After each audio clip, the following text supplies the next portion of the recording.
अमावस की वो काली रात अजीब सा सन्नाटा ओढ़े लेटी हुई थी। रात के 11 बज रहे थे। बीच बीच में कभी कुत्तों के भौंकने या कभी उनके रोने की आवाज आती तो वो सन्नाटा भंग होता।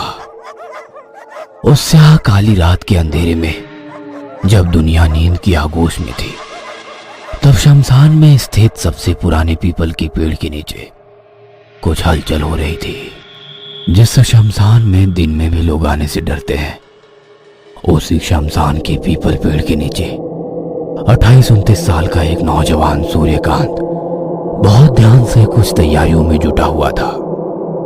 उसके मोबाइल का टॉर्च जला हुआ था और उसने उसे एक पेड़ के नीचे एक पत्थर से टिका कर रखा था।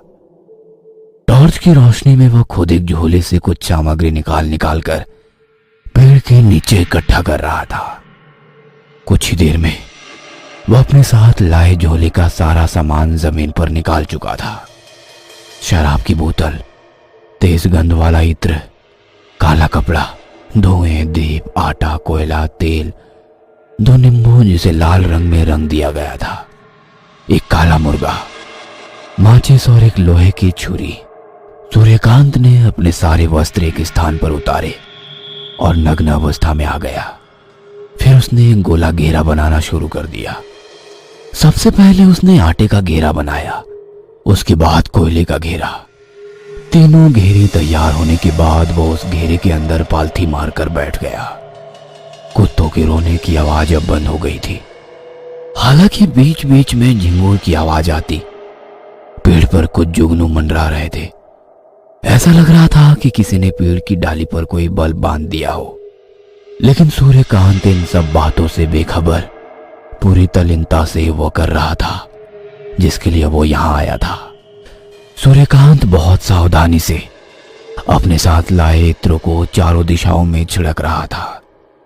फिर बचे इन इत्रों को उसने अपने बदन पर मल लिया।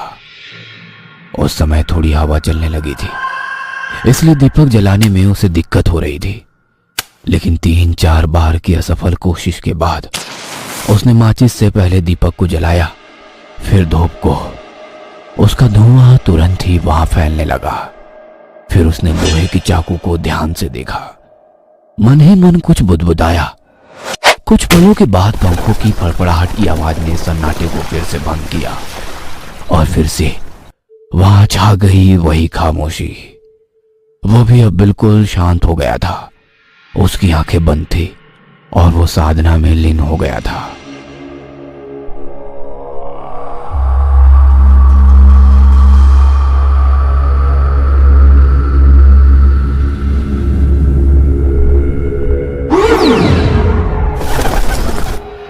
पिछले 1 सप्ताह से वो हर रात शमशान में आकर यही प्रक्रिया बार बार किए जा रहा था। हर रात सभी सामग्रियों के साथ वो शमशान में आता और आधी रात से साधना शुरू कर देता। यह साधना सुबह के 3 बजे तक चलती। फिर वो वापस अपने घर लौट जाता। लेकिन आज जब उसने अपनी साधना समाप्त की तो उसके दिमाग में एक ही चीज चल रही थी। कुछ नहीं हो रहा, कोई फायदा नहीं इन सब का, सब गलत है। 1 सप्ताह हो गए लेकिन अब तक कोई अनुभव नहीं हुआ मुझे। मैं कल से साधना के लिए नहीं आऊंगा। सूर्यकांत का धैर्य जवाब दे रहा था और इसका पहला कारण तो ये था कि उसने जिस उम्मीद के साथ साधना शुरू की थी उसका फल उसे नहीं मिल रहा था। और दूसरा कारण था पीपल के पेड़ पर भूत, प्रेत, पिशाच का भी वास होता है। उनके प्रकोप से बचने के लिए ही वो साधना के समय 3 घेरे बनाया करता। वो उनसे तो बच जाता, लेकिन रात को निकलने वाले कीड़े उसे लहूलुहान कर देते। वह साधना तो करता, लेकिन दर्द से वो बेचैन हो जाता। हर दिन उसका पूरा शरीर रक्त से भर जाता। उन कीड़ों के काटने के कारण उसके पूरे शरीर पर लाल लाल निशान उभर गए थे। जितनी उम्मीदों से सूर्यकांत ने साधना शुरू की थी, उन सारी उम्मीदों पर पानी फिर गया था, क्योंकि 1 सप्ताह बाद भी उसके हाथ खाली थे। उसके हाथ की रेखाएं अब भी उससे नाराज थी। अगले रोज वो साधना के लिए शमशान नहीं गया, लेकिन उसका नहीं जाना उस पर एक बड़ी मुसीबत बनकर टूटा। आधी रात को उसे लगा कि उसे किसी ने हवा में उठाकर नीचे गिरा दिया है। जब उसने इधर उधर देखा तो उसे कोई नजर नहीं आया। उस रात उसके साथ 3 बार ऐसा ही घटा। उसे समझ नहीं आ रहा था कि ये उसके साथ क्या हो रहा है। रात को डरते डरते वो किसी तरह सोया। सुबह जब उसकी नींद खुली तो उसके मुंह से भयानक चीख निकल गई। उसके शरीर पर एक भी कपड़े नहीं है। उसका पूरा शरीर फेंसिंग वाले नुकीले दांतों से बंधा हुआ है, जिसके कारण उसके पूरे शरीर से खून निकल रहा है। साथ ही उसके घाव पर मक्खियां भिनभिना रही है। वह एक तरफ से मक्खियों को भगाता है तो मक्खियां दूसरी तरफ जाकर बैठ जाती। उसके शरीर से निकला खून धीरे धीरे जमीन पर इकट्ठा हो रहा था। उसके घाव पर मंडराने वाली मक्खियों ने अब अपना स्थान बदल लिया था और अब वो जमीन पर जमा खून पर भिनभिना रही थी। यह देखकर सूर्यकांत जोर से चीखता है, लेकिन ये क्या?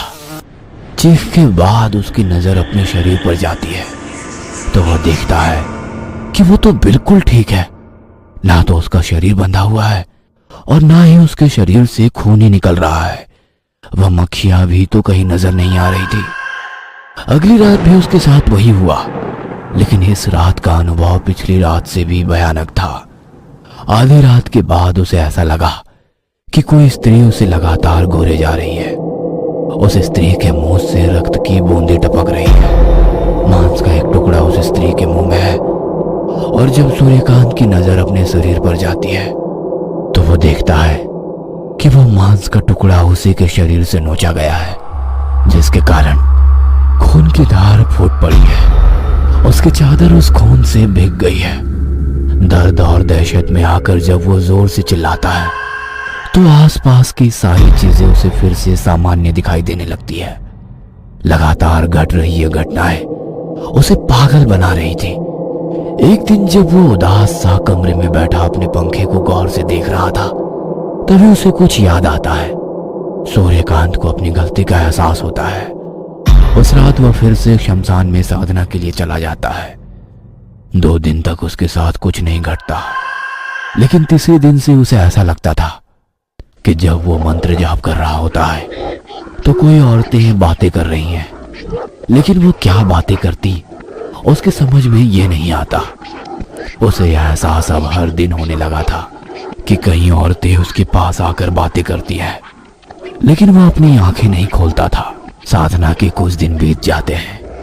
एक रात उसे ये समझ में नहीं आता है कि मंत्र जाप के समय कई औरतें नहीं बल्कि सिर्फ एक औरत की आवाज उसके कानों में आ रही है, जो उससे कह रही है, ये सब क्यों कर रहा है तू? मार दूंगी, चला जा, अभी चला जा यहाँ से। तुझे पता नहीं तो क्या कर रहा है, किस लिए कर रहा है तू? मार दूंगी मैं तुझे। सूर्यकांत डर से कांपने लगता है, लेकिन उसने अपनी आंखें नहीं खोली और मंत्र जाप करता रहा।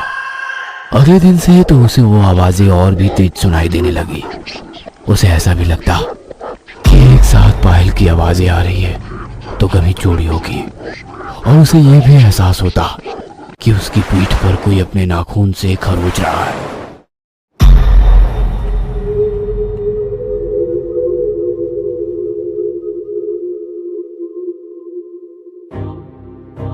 कुछ महीने बाद अपने बड़े से बंगले में बैठा सूर्यकांत शून्य में ताके जा रहा था। उसके हाथ में सिगरेट थी। बीच बीच में वो उसका एक एक कश लगाता, फिर वो कहीं खो जाता। सब कुछ तो पा लिया है मैंने, यही चाहिए था ना मुझे, लेकिन फिर भी ये अशांति कैसी है मेरे मन में? क्यों ऐसा लगता है कि जेबें भरी है लेकिन अब भी मैं बिल्कुल खाली हूं? कुछ वैसा ही जैसे खालीपन कुछ महीने पहले था। Hello friends, thanks for watching this video.